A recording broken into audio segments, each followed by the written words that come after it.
Hello and welcome to today's episode of Stand Up. It is the Friday show, so no news because I hang out with you on Thursday nights. If you're a stand-up subscriber, you're always welcome to hang out with us at the Stand Up Happy Hour Hangout Zoom link that I send. And we were there for almost maybe 3 hours last night, so I am up early getting this baby to you, and thank you very much for pressing play. I hope you had a great week. I hope that you are doing okay.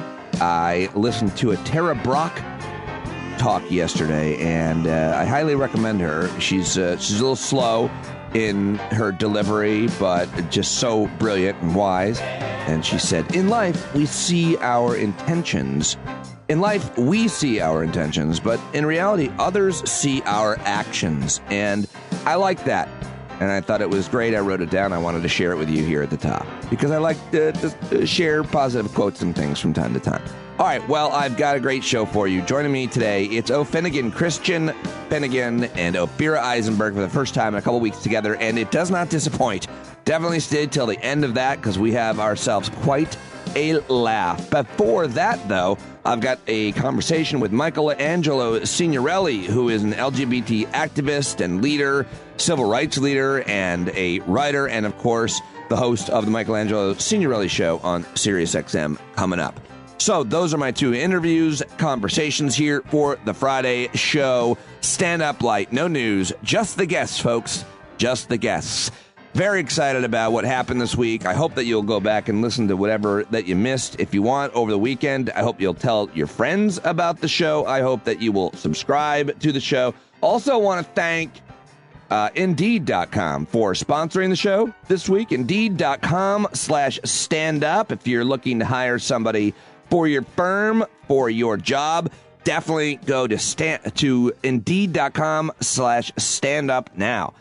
Also, yesterday's conversation with Noel Casler got as much feedback as almost anything I've done in a while. So I got to say that's probably the best of the week, even though I had amazing guests this week, including Robin Wright, Wajid Ali, James Fallows, Jared Yates, Sexton, Mark Quint, and Michael Cohen. But a lot of people talking about that Noel Casler interview. So definitely check that out if you haven't. All right, that's all I'm going to say here at the top. Now I'm going to bring you over into my first conversation with my first guest coming up, like I said, Christian and Ophira. But first, I've got Michelangelo Signorile. I figure with everything that's happening, these don't say gay bills in Florida and other places, there's all kinds of horrible laws that they're trying to pass in Republican-led legislatures around the country. Well, Mike's on top of it, as always. You can subscribe to his newsletter, the Signorile Report, signorile.substack.com. Listen to him on SiriusXM, if you get SiriusXM, every day on the Progress channel, SiriusXM Progress, 3 to 6 Eastern. Of course, follow him on Twitter at msignorile, and all that is in the show links. Here we go, right now. Thank you for joining me. It's great to see you. Always great to see you, Pete. It's like exciting to be on your show. Okay, all the time. So I love reading your Twitter timeline. I think that's of great value. It's one I think that the stuff that you share, the takes that you share, other people's is really reliable. And of course, your newsletter as well. And I really want to try to understand what is happening not only in Florida with Don't Say Gay, but you've got these clinics in Texas being closed. You've got a whole list of things happening in the culture war, seemingly happening fast, Mike. And it's maybe it's getting undercovered based on the fact that we're at war and there's been a pandemic. What are you most focused on in the show? What are you most concerned about? Well, it is obviously not getting the kind of coverage that it would be because we're at a war, we're in a pandemic, we are not focused on a lot of local issues. But there are also a couple of other things going on, and that is that the MAGA Trumpified base of the Republican Party really no longer cares about polls, about what the majority of Americans think. Don't Say Gay, this kind of bill, 10 years ago, Tennessee tried to pass one. And the guy who was promoting it became a national laughingstock. He was the butt of late night talk show jokes and everything, a guy named Stacey Campfield. And I had him on my program at the time, and he said some crazy things about AIDS was caused by some gay guy having sex with a monkey. And it was just ludicrous, right? The bill never passed. They tried again the next year. It didn't pass. Other such bills actually were repealed in some states because they weren't able to be, they couldn't stand up in court. So we're actually going backward. They don't care about jokes, late night jokes, public pressure, polls. They play to their base, and they've also stacked the courts, both in the states and with Donald Trump, so that they can get the outcomes they want. So with Don't Say Gay, they changed the wording a little. Instead of saying no discussion of homosexuality, they say no discussion of sexual orientation. So they feel like they can get around the legal issue because they're not singling out homosexuality. Now, any judge who was thinking objectively would say, no, you're just playing a game there. But if you stack the courts with judges like they did on the issue of abortion, you're able to get it up to the courts and get it solidified. What is this bill in Florida, and we're going to see similar, are we seeing similar ones in other states? Will we see similar ones in other states? This seems like this is like the CRT people, part of their playbook. It's race, Absolutely. It's gender, it's obviously just gender equity, men and women. It's just old school sexism. But what is this? What are your concerns about the young kids in Florida and other states, and how this legislation could affect them in schools, in their lives, et cetera? Well, it is something we're going to see, and we have seen in other states already. We are going to see it in more states, just like these anti-woke bills. Florida has the anti-woke bill. That's the same thing as the critical race theory stuff. These anti-abortion bills, they're trying to run on things that animate their base because they have nothing else to run on. January 6th is still looming, and every day there's news, and they have, gerrymandered, and they just figure this is the way they're going to do it. So I'm really worried about what it means for young people, including, young women, young Black kids. They're passing bills that say you can't talk about slavery in a way that makes white kids uncomfortable. I don't know how you do that, right? So how do you don't know how you make white kids uncomfortable? Yeah, that's what the anti-woke bill. It can't cause, you can't talk about history of race in a way that causes discomfort. Yeah. It's I will tell you this. In Florida this week, one bright light was there were student walkouts, thousands of students walking out across the state, protesting. These young people, just like the kids who organized, for gun reform, they're getting out there. They're, really creating a groundswell, and we have to follow that lead. We need to make noise. Yeah, you can't take people's rights away very easily in the United States of America. The LGBT movement, thanks to people like you, leaders like you, has made tremendous progress over our lifetime, over the last few years, from Don't Ask, Don't Tell to marriage to adoption and so many other things. And when you get those rights, it's hard to take them back. These young people, what is the reaction going to continue to be? Are they going to be able to get away with this? What will it mean? I think they're putting a lot of emphasis on this, as they've done it in the past, because they hope to whip up their base and get every last MAGA Trumper out to vote. But I do think, my feeling, and some people may disagree, I do think it's not going to be enough. When they had Donald Trump on the ticket, it didn't work in 2020, and, Joe Biden won. Trump never helps candidates when he's not on the ballot. He winds up hurting them. These people who are promoting these horrible laws are only going to energize people who are concerned about them too. Yeah. So it's going to get a lot of our people out to vote. I also think Ukraine is changing the equation already. How? For the midterms, because I think that, it's easy to be divided when there's no external threat. when suddenly now a lot of Americans are really worried about Vladimir Putin, really worried about what's happening on the global stage, and you've got, the president of the United States rallying people and standing up to it, I think you start to see people less concerned about these trivial issues and see through the culture wars. I tend to agree with you. I feel like I'm seeing that as well. I just didn't want to say out loud that it seemed like Russia's invasion of Ukraine was unifying Americans to a certain extent. It was weird that polling about Republicans and even Trump supporters saying that they would be okay with paying a little bit more in gas. That really surprised me. Yeah, I think people understand it, and it's kind of thrown the GOP strategy into disarray because they were also running on a Putin is strong message, and Putin is, better than, but there were those guys with T-shirts. I'd rather be Russian than a Democrat. Remember at the Trump rallies? I mean, yeah. It's suddenly messing with their own messaging and splitting them, fracturing them. No, I mean, I've seen it on social media from right wing, talkers and so on, who you always do such a great job, covering the insanity of what they're saying, but saying that kind of thing themselves. Like, I'm more in line with Putin. I'd prefer Putin than the left radical policies. You heard Bill Barr say this in his round of interviews. First of all, what do you think of NBC and CBS and anybody else who is hosting him? And I think not doing a good job at all at asking him the right questions.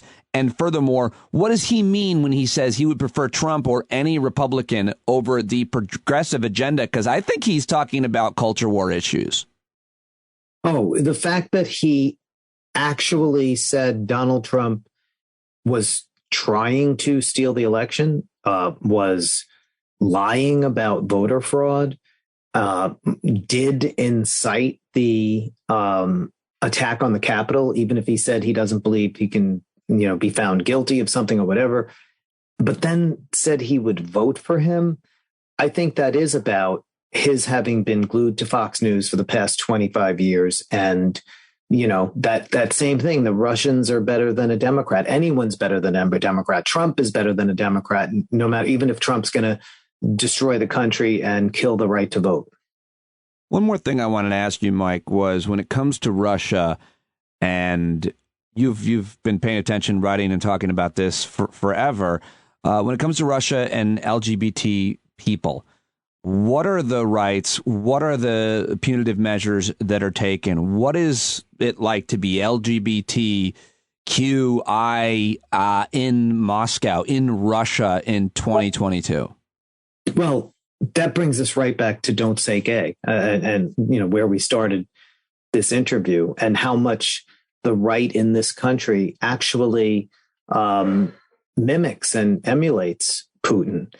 Christian nationalists from this country traveled to Russia back when Russia passed its anti-gay propaganda, that's what they called it, anti-gay propaganda law in 2013. These people from American Family Association and Family Research Council and others, senators who are, very anti-gay, they all went there and they heralded it, and they were part of their kind of meetings and conferences and whatnot. So they are mimicking it. And the anti-gay propaganda law basically says what the Don't Say Gay law says, but on a national scale. You cannot have any materials, produce any materials, show any materials in public or anywhere that will influence minors on the issue of sexual orientation or gender identity. That even means something like rainbow flags. So you can't protest in Russia, but if you protest with a sign promoting gay rights, you're breaking a whole other laws. You're breaking the protest law and you're breaking the anti-gay propaganda law. People are beaten by the police. You've seen it happening in these protests going on. And if you're LGBT, it's even worse because they just hate people they consider deviant. And we saw, these horrible attacks and ambushes on young gay men by crowds of thugs for years. And they're even on YouTube, and the Russian police would do nothing about it. So, it's a horrific place for anyone who is a minority, and particularly if you're gay. And they use religion in the same way that we see it used by the Christian nationalists here. There's got to be is there some kind of an organization or scale that ranks like most gay friendly and least gay friendly countries? Because most in Europe are probably pretty gay friendly. But I mean, like, if you're gay, what is it safe to be openly gay? Forgive my ignorance. In Russia and certain parts, other parts, I don't know. No, I mean, it's a really brave thing to be openly gay there. There are no rights. There are no laws. There are no protections. There was even a movement. Well, they banned gay marriage. They banned adoption by gay people. There was even a move at a certain point to actually take away the children of gay parents, calling it child abuse. It was at that point that a lot of people left in the mid-teens, fearing their children would be taken away. So that's how bad it is. Finally, I just wanted to ask you specifically, going back to the bill, like the argument that they make is that kids are being influenced by having options as to how they might identify, and that you're making kids trans or gay by having this conversation at such a young age and by normalizing it, I guess. I don't know what words. And then I saw in your Twitter timeline this one Republican state senator, I think this is in Florida, she started her debate in support for the Don't Say Gay bill by saying being gay is not permanent. Right. Yeah. I mean, they're promoting conversion therapy, the idea that you can make people heterosexual, the idea that you can convert them from gay, that this is some sort of choice, some immoral, dark road you went down. And that, of course, raises the question of, well, why would people choose that? And does that mean you could choose it? Does that mean you chose heterosexuality? I mean, it's, again, driven by bigotry and hate. And the fact that state senator, Ileana Garcia of Florida, said that was just astounding. And then another senator on the floor said that it's making it really popular to be gay. And so kids are just saying they're gay to be celebrities. Now, when kids come out, they deal with bullying, they deal with possible violence, they deal with discrimination. Certainly in a place like Florida, where there is no statewide law banning discrimination. I mean, this idea that they do it to be celebrities, right? And then the other thing is, like, that same senator was saying people are, experimenting and trying out things and whatever. And it's like, well, if a kid is heterosexual, he or she is heterosexual. Like, even if they experimented, that's not going to do anything, right? So they don't get it. They really do believe in this idea of indoctrination. And DeSantis's spokesperson even said this bill is really an anti-grooming bill. Yeah. Equating homosexuality to pedophilia. This is the most base kind of bigotry. All right. Finally, you've been criticizing, and others have been as well, companies like Disney, and you've also criticized organizations that I know you've worked with and supported and maybe even been a part of, like the Human Rights Campaign, for not doing more about some of these pieces of legislation. Anything to say about either of those? Yeah, we've seen a complete capitulation by corporate America, it seems, in the last few years. And it's not just on this bill. We saw it with Texas's anti-abortion bill. We saw it with the voting rights legislation, the voter suppression bills. It took quite a while to pressure those companies in Georgia to stand up and say something about the voter suppression law. Forget about in Texas. None of them want to say anything about the anti-abortion law. I think corporate America really is trying to just stay away from all this, while they've spent years claiming to be great advocates for women, for LGBTQ people. If you want our money, then you have to stand up and do the right thing. Yeah, I always thought Disney was very progressive. I mean, I worked there as an intern in 1994, and they had a day then to celebrate LGBT folks then. And it was like, the joke was, by the way, everybody that comes that's gay or gay friendly wears red or something. And I, of course, wore red as part of my uniform. So I felt like, well, I got hit on a lot that day. I was 20. I fucking looked awesome. Point is, they're not doing enough. And it's weird because why would they capitulate? It doesn't seem popular to capitulate in 2022 to this theocracy, American Taliban bullshit. Yeah, well, they give money to Democrats and Republicans. They have other interests. They have certainly interests regarding tax breaks and other things that they don't want to go against the Republican agenda if it benefits them in other ways. And if we're not loud, they get their rating from the Human Rights Campaign or other gay groups that says they got a 100, and then they revel in that until those groups say, wait a minute, now you're getting a 50. They kind of don't care. Right. Well, listen, always great to talk to you. Always great to catch up with you and hear things. Your health is okay. Everything else okay. The show's going well. Everything's going great. Always great to speak with you too. Yeah, I really miss. Yeah. I don't miss a lot, but I definitely miss seeing you and just talking to you in the hallway and watching you. I'm always good at like watching people who have been doing something longer than me or better than me and taking ideas. And I don't get to steal your ideas anymore. I miss walking over your desk and turning your keyboard over. But other than that, I'm okay. Yeah. It's good to see you here, man. Great, Pete. And it's always great to talk with you. And I love chatting anytime. Right. We'll talk soon. Thanks, Mike. All right, there you go. Michelangelo Signorile, and check him out and tweet at him and listen to the show if you still have SiriusXM at 3 to 6 every day, Monday through Friday on the SiriusXM Progress channel.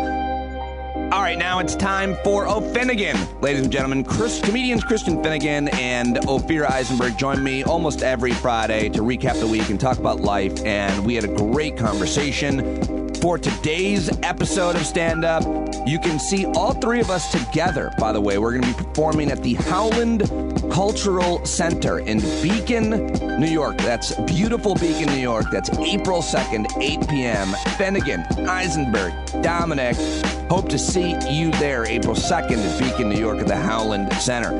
Also, just want to mention that Christian launched his newsletter this week officially, which is really great. I'm loving it. I'm a paid subscriber to New Music for Olds, which is about reading and listening to new music, reading about some new music and listening. He introduces new music to you every week. Very excited. I'm very excited about this because I needed something like this because I don't know how to find music, and it's so timely and great.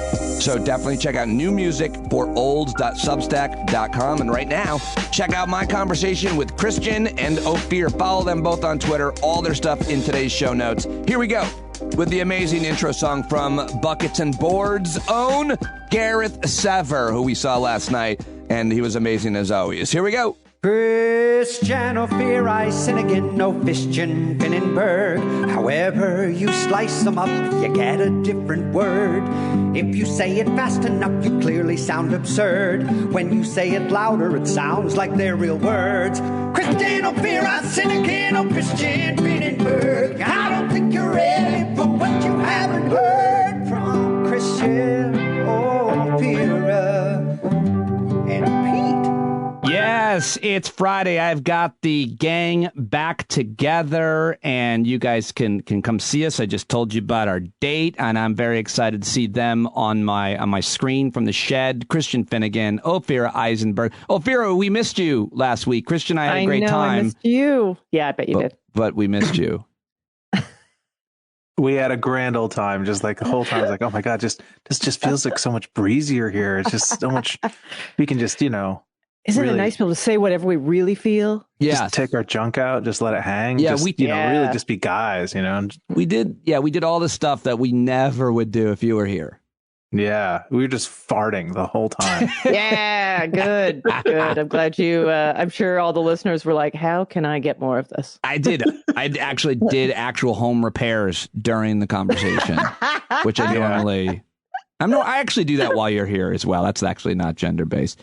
Anyway, how have you been? Where have you been? Did you travel anywhere? Have you done anything? I traveled. I was traveling. I went to Maryland twice. Brag. Different places. I went to Virginia. I went so deep into Virginia, the people working at the theater were like, "Why did you agree to come here?" Really? What was where in Virginia? Louisa. Huh. I think it is the place where 5 different dollar generals, if you draw a line, they meet. And they put a theater there. As placed there by the Illuminati. It's like some ancient, some Da Vinci Code type shit. That's right. So, and I was there with another comic, John Fish, who's great. John Fish, one of the good ones. And we were like, "Are there any Jews here?" And they were like, "What?" No. What? Do you see any weather machines around? Exactly. We don't accept your lasers here. Well, they did have all those dollar generals. A lot of dollar generals. It was, honestly, I just forget. Because it's drivable. It's how you could drive into a different country. Century, I'm going to say. A different century. Mm-hmm. But the people there loved it. So, because obviously it was that great thing that happens as a comic where you go somewhere and you go, "Oh my God, I am out of my comfort zone here. And me and these people have nothing in common. And how is this going to go?" And it's a mess. And then you realize, there's the other side of it, which they are so happy that you came to their town to give them entertainment. They're on board in a way that you don't expect them to be. I feel like in a way that the people who are, quote, your people never are. Exactly. Yeah. There's no cynicism. Yeah. Well, I think that's probably a product of you're just visiting for a bit. Also, they're elated to have 2 Jews in town, knowing they'll be leaving in 2 hours. Yeah. We don't even have to run them out this time. Start the clock. 2 hours ticking down. It's the same way with any minority, aren't they fun for a little while? Good thing they're not staying. I feel like there is that, and then it's the ones that well, they're one of the good ones anyway. But this is not what important. Are the but good ones? I do want to interrupt for a moment, just because John Fish, who's a friend of all of ours and a great comic and a great dude, had his baby shower at his daughter's first birthday at QED a few months ago. QED, which is a space owned by my wife, and occasionally we rent it out for private parties and whatnot. And so it was a lot of fun to see a bunch of comedians there in a non-comedy sort of just there to celebrate a child's birthday. But John's brother was there, and his name was Jeff. And I said to John, I was like, "Wait, your brother's name is Jeff Fish?" And he's like, "Yeah." I was like, "And that nobody makes weird jokes about that? What do you mean?" It's like he's not Jeff, he's Jeff-ish. Because I couldn't hear it any other way. And I don't think it had ever occurred to John. I was like, really? That's the best. He's not really Jeff, he's Jeff-ish. He's Jeff-ish. And I can't ever hear John Fish without thinking, I wonder how his brother is. His brother Jeff-ish? A great interruption. First of all, I'm glad it's really important for the sake of this podcast. I'm glad that's hilarious. Wow, so funny when you figure out the way someone could have been teased their entire lives. That was just left on the table. It's one of my favorite SNL sketches. Have you ever seen that? The one where Nicolas Cage was hosting. I don't want to recount the whole sketch, but he and Julia Sweeney she's pregnant and they're thinking of baby names. And it's like, "What about John?" It's like, "Oh, John, you got to go to the bathroom." Yes. Basically. And he's listing all the ways that people would make fun of his name. And then a delivery guy shows up and he's like, "I have a delivery here for Asswipe Jones." And he's like, "It's pronounced Osweep." You must have did you just share that by any chance? Because I did recently. It's a couple months ago, I think. It's one of my favorite. That's one of the sketches I think of all the time, probably because I have all that childhood trauma between Finna-fatty and Finna-fuck and Finna, FAG, all the variations, Christina Finna-fuck, all the variations of my name. See, when you have a name that no one even wants to bother trying to pronounce, you just get just random mean. I got it. Ophelia Eisenberg. Ophelia Eisenberg. I would have been happy with that. Yeah. I would have been happy with that. I got a lot of, honestly, you know what? My brother, he used to call me Puka. And so then he got people doing that. Oh, that's terrible. That's bad when it comes from the home. It's also, it doesn't even make sense. Like, what? Exactly. No, it ends with an That's the only connection. Right. That's all he had. I can't actually relate. No, I did not get made fun of. I was like, people were like, "Oh, you're awesome," so I never got made fun of. Christian, this is what happens every time we get together. We're like, this thing, when you feel this angst, when this childhood trauma happened, all these things that are horrible. And Pete's always like, yeah, I don't know. I've never had that. Yeah, no, nobody on the lacrosse team said anything to me. No, I got ridiculed for being, I was the smallest kid in class all the way. Even my senior year, I was still the smallest kid in the high school. But I compensated in many ways for that so that I didn't get picked on too. I did, though. Of course I did. I was a tiny boy. I didn't know anyone that didn't get picked on. That was the way it worked. I think everybody did. But some people, it had a different impact on than others. And some people, they are who they are because of it. And we can look at them as adults. I saw this week, Donald Trump's old white supremacist aide, Stephen Miller, still is on his parents' cell phone plan. And I just thought that was a hilarious thing, to make fun of it. And then this other kid, this white supremacist named Nick Fuentes, who is the guy who held the rally that Marjorie Taylor Greene showed up for and still hasn't been punished for. Anyway, he foreign apparently last name for a white supremacist, by the way. That's a very foreign last name. Fuentes, yeah. Well, he's moving out of his parents' house in Indiana at age 23 to move to the country of Florida. But nonetheless, he lived with his parents and he's 23. So I like to make fun of those guys, white supremacists who still live with their parents or on their parents' plan. It's just too easy, maybe. Maybe we're seeing a pattern of how to make a white supremacist. Basically, they don't have to go to work because they live in a basement and they're on their parents' plan. And with all that time on ye old internet. Mm-hmm. Yeah. Old. It is ye old now. Someone called it the most glorious open mic. Well, there is Web 3, Have you heard of Web 3? No. What's Web 3? It's basically, this, and I don't want to pretend that I fully understand it, but basically people refer to web version 1 as the internet pre-social media. And what we're in now is internet, Web 2, essentially. Yeah. And Web 3, which is something like crypto people talk about. You should just Google the phrase Web 3 because there's probably a much better definition. But it's kind of an internet, the idea of an internet without these sort of gatekeepers like Facebook, Instagram, whatever, where people are.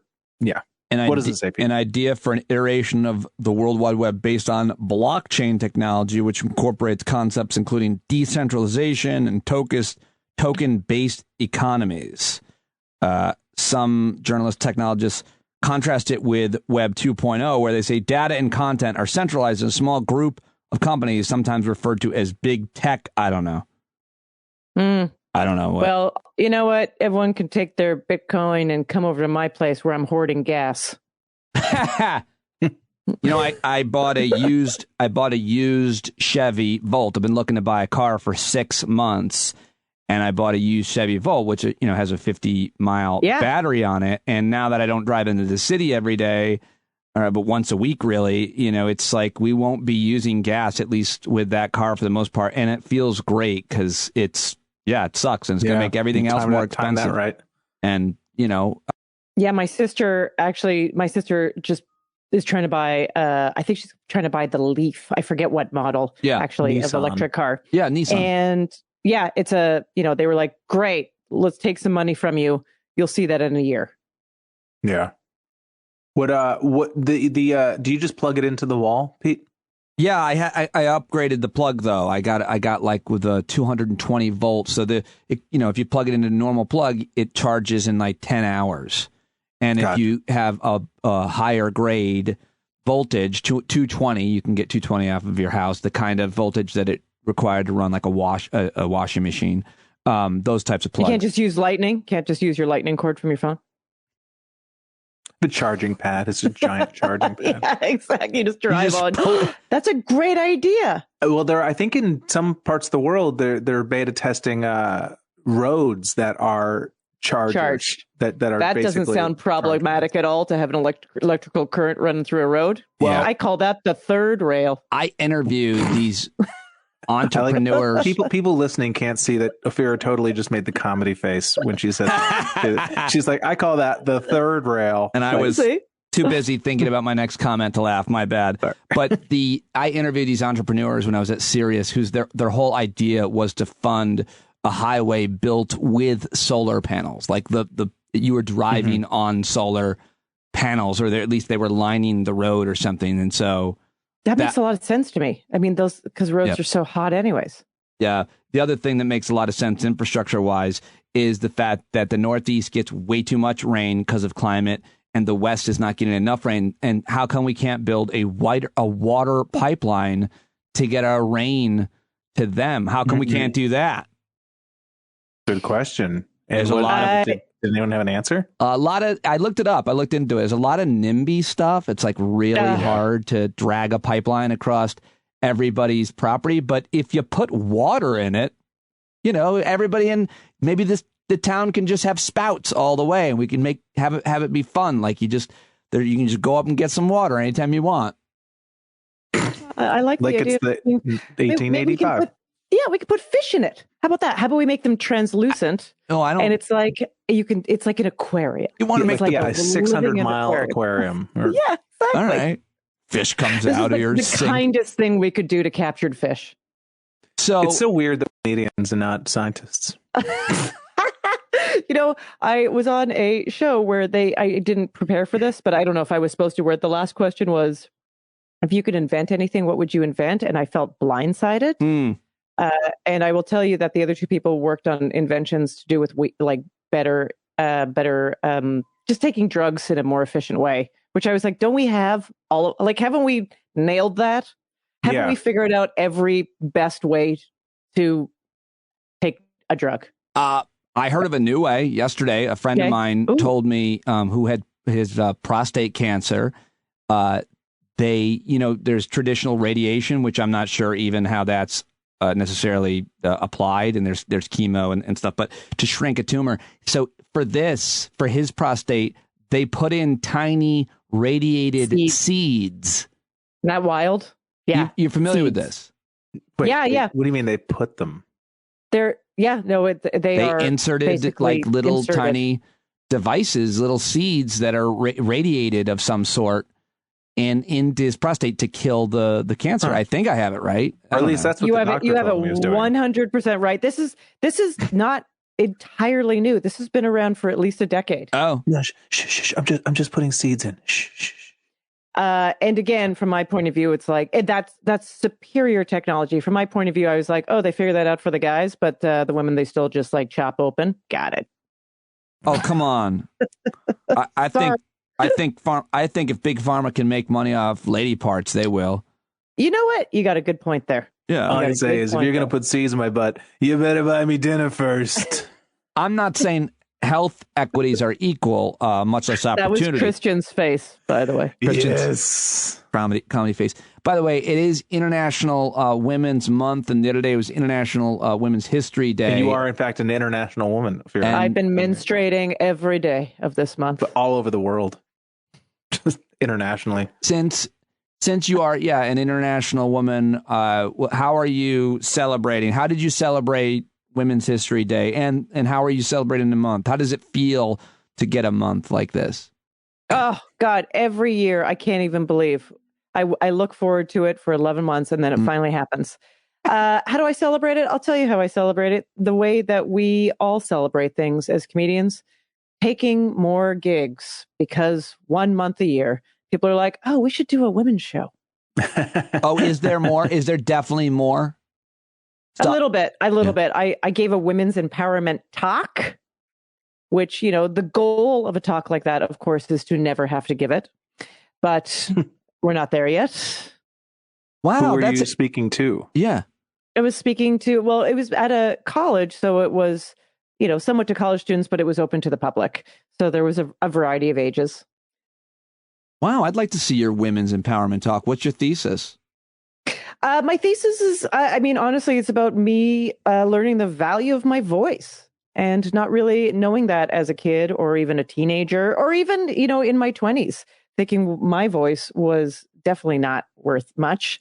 And then slowly learning the value of that and really learning the value of it by telling your truth. And the more you do that and the more it resonates with people, the more you go, oh, this is important. And to, continually remind yourself of that. I think it's funny. I think that the journey that men go on is the reverse of that. I know, I agree. It's so funny. You start off just assuming that your voice is relevant and interesting, and just your 30s and 40s are just a constant decaying of that notion to where all of a sudden you're like, oh my God, why am I ever even opening my mouth about anything?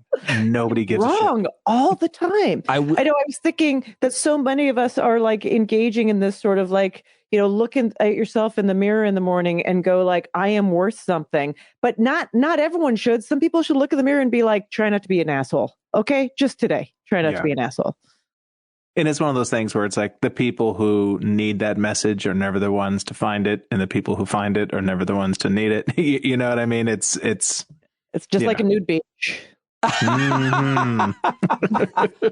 Oh, that's really interesting. The whole time you were talking about finding your voice, all I wanted to do is hear what Christian had to say. That's ironic. But how do you?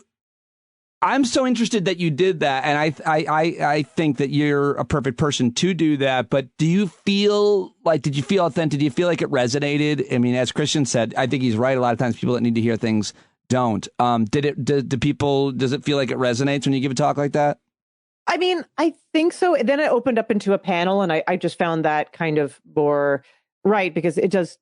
Giving a speech, is different than obviously doing stand up. I try to make it as funny as possible, but it's a different level of engagement. Sure. So as a stand up, I'm like, how are you guys, checking in all the time? But I also think, I'm a little jealous, or at least in admiration of people that are younger than me, because I think, a lot of women have been raised with a better sense of value about their voice than I was. Yeah. So they're kind of starting, hopefully it remains there, because then you go into the real world and there's just plenty of stuff that knocks you back down or makes you question that. And you're still fighting old fights from different generations. So I mean, you see it a lot. You see it a lot in not just with, women's rights, but also, in racial justice and things like that, or gay rights, where a lot of younger generations don't necessarily know how who sort of forged the path for them. Not the forged. That's not bad. Or that it was even forged. Yeah, you know what I mean? They grew up with a certain reality, and they assume that's always been, and they kind of not mock, but they kind of dismiss like how hard it must have been, and then you get like, first wave feminists being like, you fucking like don't know my God, how easy you have it, and et cetera and so forth. Well, I feel like I grew up in the era where at best you were told like, hey, you can't change the system.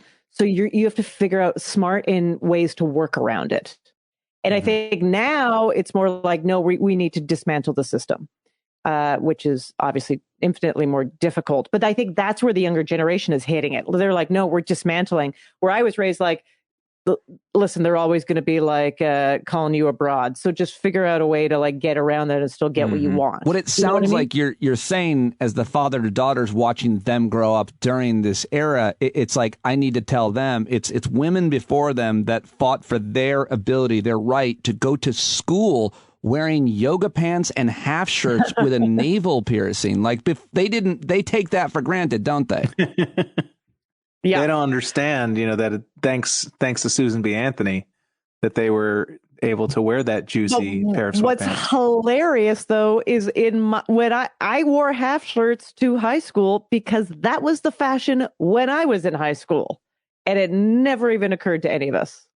I wore a half shirt under my lacrosse pads, and I was talking to all the girls before practice, and my buddy came up and pulled my shorts down, and I had a half shirt on, so my dong came right out. There was nothing to do, and I just did that thing where you cover up and cross. It was so awful. Half shirt, pants. Boys, leave me alone. That was my imitation. Well, this is the one and only time I can say this to you, Pete. Yeah, I've never had that. Everyone was cool with me. So when you say finding your voice, do you think that this generation is also maybe losing the voice? Because now they're learning to not talk about, say, their sexuality. Don't say gay. We've made all this progress, but there is a really interesting, dangerous, and awful movement to bring us back. But my argument all week, I've been thinking about this in watching the reaction of young people in Florida and where they're trying to do this. Like, you can't put people back in the closet. I don't put the toothpaste back in the tube. Yeah, I don't know what's going to happen, but I feel it's going to be a real ugly fight, I think, to say the least. It already is. Oh, it's just, but you're totally, I mean, my mother used to say this all the time about, just really different, like backwards thinking. And she would always go, why do people think that you could live in biblical times? She's like, we've left biblical times. We're never going back. Like, don't try to go back there, whether they existed or not at all, of what we assume and is another thing. But you just can't. I mean, and who's it for? Who's it for? Well, I think it's the kind of thing where it's a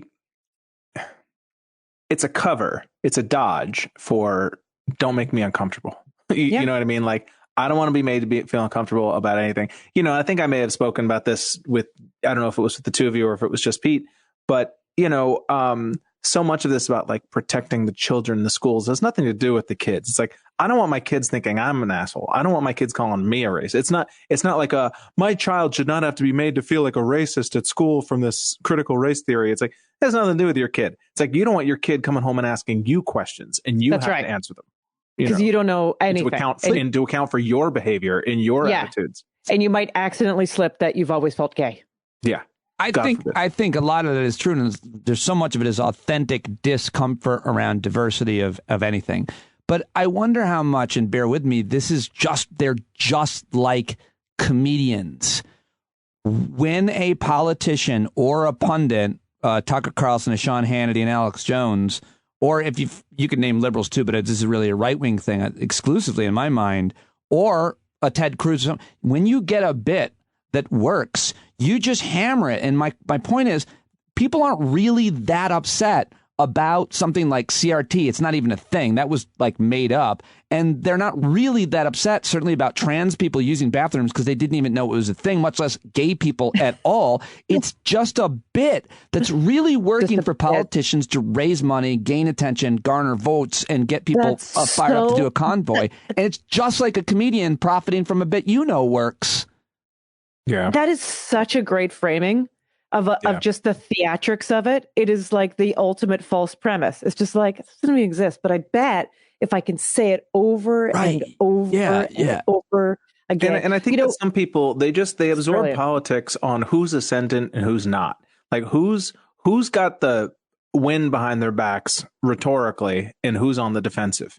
And I think there's some people, is that whether it's CRT or anti-trans laws or something, when there's sort of an animating force behind the right, it takes on this feeling of, oh my God, this must be a real thing because all these people are upset about it. And so that there must be some legitimacy to it, because otherwise there wouldn't be all this passion behind this. Right. And of course, Democrats being fucking weasels and that we are, immediately go into a defensive crouch about it rather than meeting the fight face on and be like, well, maybe we should compromise. And, actually they do have a point about X, Y, and Z, and that just feeds to those people who aren't really politics people. They're just sort of noticing who's tough and who's a pussy. Yeah. You know what I mean? In the same way that in the 28, in the run up to the midterm elections, all the energy was on the Democratic side and the blue wave was ascendant, and I just think that there is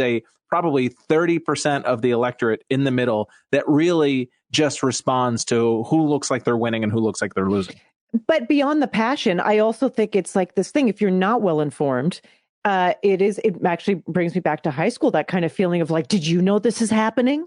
Like you've finally been led into a secret as to how this is all working and what the problems are and how, that feels very compelling. But it's not happening. Easy for you to wrap around. Narrative. Right. Yeah. Right. Yeah. But it's not, that's the thing. It's like you're exclusively in a club of in the know, but it's not happening. There's nothing to know. There isn't. And what was working and is working and will continue to work to bring peace and unity and opportunity and equity is teaching cultural differences so that you're not an insensitive prick around someone who needs insulin, much less is black or gay or whatever else. That's what, diversity, equity, and inclusion are. It's working, but it's also, talking about it in a way that it isn't.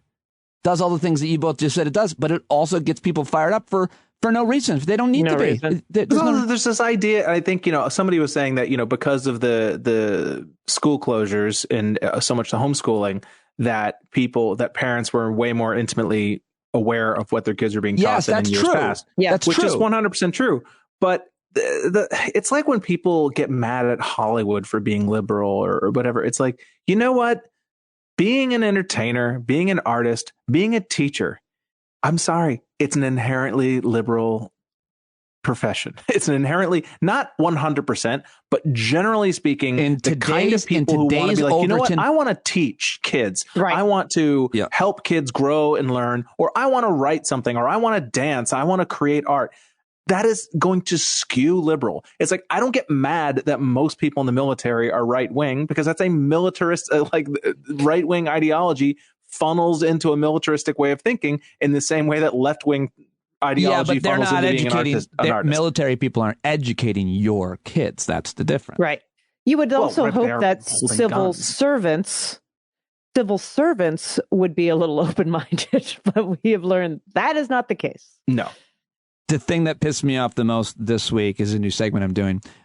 Ted Cruz, he could be every week, but Ted Cruz complaining about gas prices and then joining and blaming Biden and then joining the convoy of truckers as they burn useless, expensive diesel, whose one of their issues is the vaccines. Of course, Ted Cruz has got all his vaccines. And just he's sitting there in that truck complaining about gas prices while just driving around in a fucking giant truck, burning gas for no reason, all vaccinated up. That's the thing that made me so mad. Any comments on that? Or do you have an equivalent thing in your life or in the news that upset you? Pete's big bugaboo of the week? Also, Trump.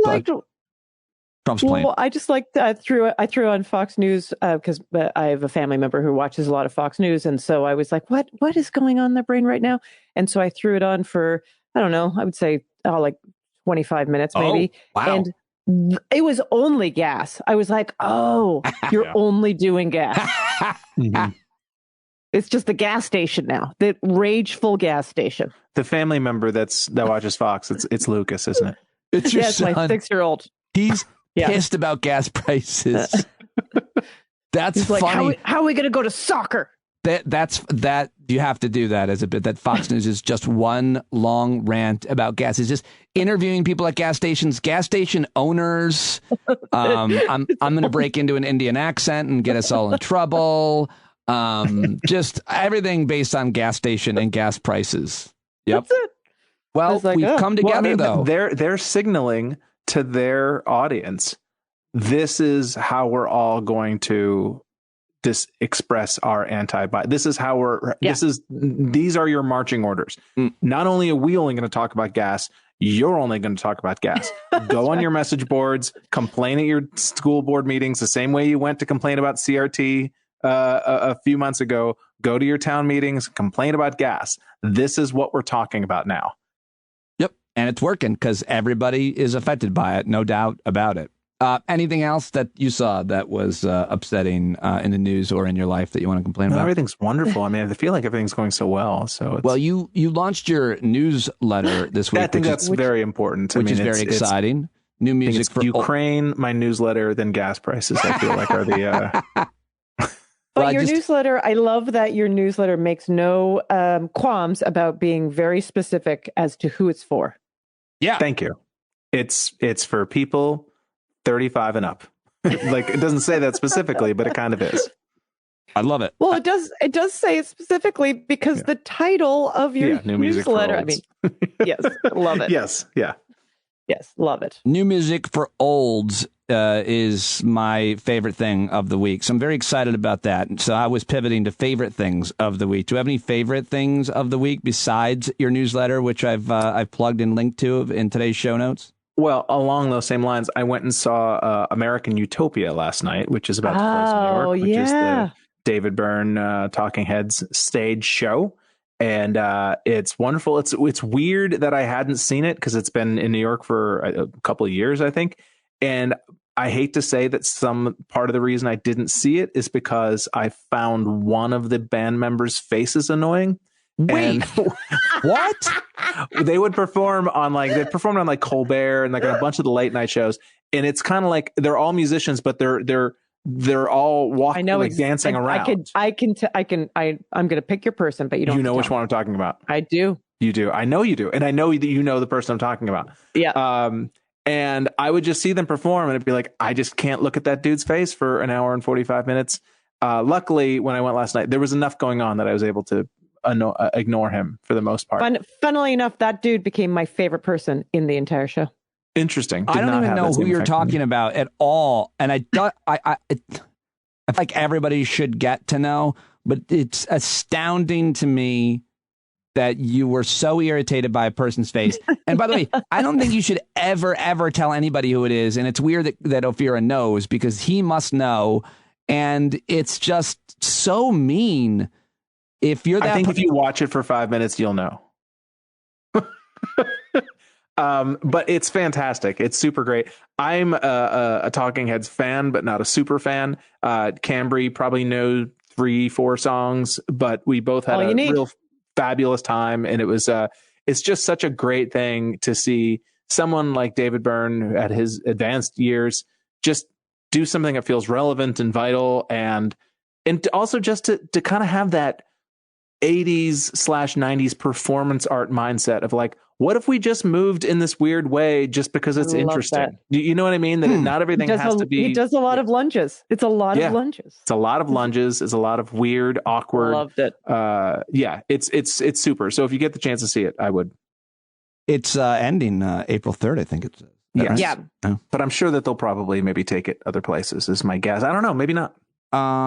Ophira, anything good, anything bad? You were saying about being like overwhelmed with work. I kind of wanted to get into that because I think everybody feels that way. Oh, yeah. I mean, I just feel like, so it's just, I love the word liminal. I don't like being liminal, but I love the word liminal. Never heard it. Like you're in between two spaces. They use it a lot, like for a coming of age ceremony where you're no longer a boy, but you're not a man yet until you go through this ritual. You're in a liminal space where you've left one thing, but you haven't entered the other, which is Britney how Spears had something to say about that. That's right. Liminal, relating to a transitional or initial stage of a process. A second definition, occupying a position at or on both sides of a boundary or threshold. I don't think I've ever heard or used this word, so I'll go ahead. You use subliminal. I have all the time. Right. I use that a ton. Yeah. So I feel like we're not in one place, but we're not in the other. Like we are.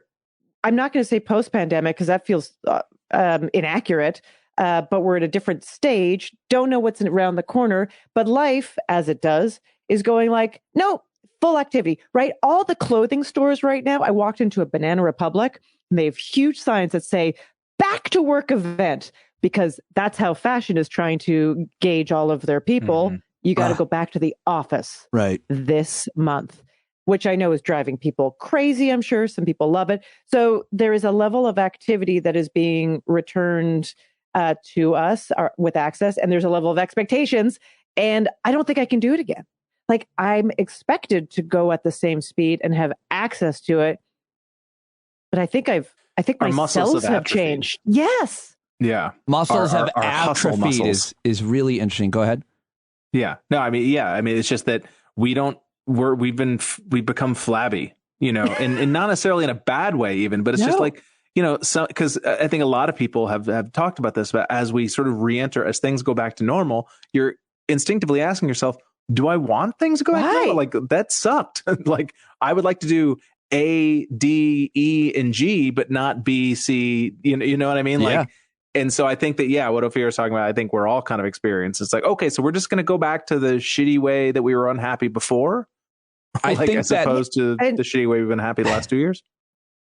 And how do you do it any other way? Because there's not like a lot of systems in place for you to just go, I'm going to do it half. Like, then it's like, well, then you're not doing it. The thing for me that I can never share this advice.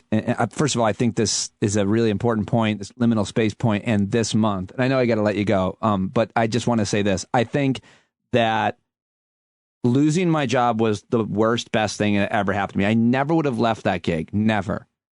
But how it's turned my life out, because if I had to adapt, and I wish I had the courage then to have left to it knowing what could be. And I wish I could share that with other people. Like, you don't know what's around the corner. It's just sometimes I wish people would like take a leap and make a big change, because that transition during that liminal state is maybe the best thing you ever did. And we were forced to do it all by the pandemic. Before that by getting let go. But I don't know. I wish I had the courage then, and I wish I could tell people to have the courage now, because of the way be bold and mighty forces will come to your aid. I know they do say that. But then you're like, wait a second. Do I have to be bold? Yeah. Can I just get those mighty forces without can I skip the being bold part? Can you? Because that sounds real hard. Wait, Christian, can you just, to wrap it up, can you pull up to a drive-through and order exactly what you wanted out of that? I'll take the. Oh yeah, just do the a la carte version of. Well, I like the mighty forces, and can I just pull around? Can I get some aid from the mighty forces, and let's hold the boldness. I'll take 4 stimuluses and do you have the ultimate forgiveness left? Do you have any ultimate forgiveness left? Can I get the benefactor combo, please? Is there?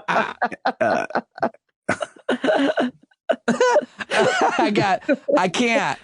I created a bit that I can't tag anymore. It's too good. I got nothing. Thank you guys very much. That was Straws napkins, please. Straws napkins. All right. Well, there we go. How about it? Wasn't it good? Wasn't it fun? Isn't it great? Thank you for listening. Thank you. I love you very much for listening, and thank you for all your great feedback this week on Ava and her doing the good news segments and so much more. It's just so great to hear from you, as always. So email me, standupwithpete@gmail.com, and have a great weekend, everybody. I will talk to you on Monday and maybe on the Discord platform anytime if you're a subscriber. And that's it. I'm going to stop talking. Let John Carroll sing us out. Thank you, everybody. When you can't see the forest for the burning trees, you got to stand up. Hey, you've been sitting so long, you got the creaky knees, you got to stand up. Stand up. I think you're driving wheels been leaking grease. Boy, you better stand up. Stand up. Well, there's a whole lot more of us who know what's right. They'll keep right on ignoring us if we keep sitting tight. You got to open up the window to let in some light. You got to stand up. That's right. You got to rise up. You got to stand up. You got to stare the devil straight in the eye. You got to let him know it's his turn to go. See it clear when all you hear is a lie. Don't get up off of your butt, get down off of your fence. Even if it ain't a very friendly audience, well, they'll begin to listen when you start making sense. And you stand up. Stand up. No need to point your rifle to defend your town. Just stand up. Stand up. You know they can't deny you what you're laying down. Boy, you better stand up. Stand up. Show your face of every color, yellow, black, red, and brown. She's the place where every lost child will finally be found. There's only one thing to do before we stand our founding man, stand up, stand up. Well, the founding fathers saw a land for all. They had to stand up, they had to stand up. They had a keen imagination for a crystal ball, drawing all the plans of a stand up. But all they had to go on was the time they were in, with other causes for laws, and since they weren't even sin, they knew that change was gonna come before the change could begin. They had to stand up. All right, they had to stand up. We got to stand up. We got to look the devil square in the eye. We gotta let him know it's his time to go, and make it clear when all we hear is a lie. Why you lying awake wondering where the money all went? It'll be the cost of freedom that'll go unspent. You can see him flee the scene of that experiment if you stand up. All right, we got to speak up, we got to reach up and raise your voice in every way you know how. Don't be toes up, you got to show up. Ain't no better time to do it but now. No need to pledge allegiance to no wanton tribe. Rise up, show obedience to the voice inside, and listen well and it'll tell you not to run and hide. It says stand up, stand up. Oh, got to stand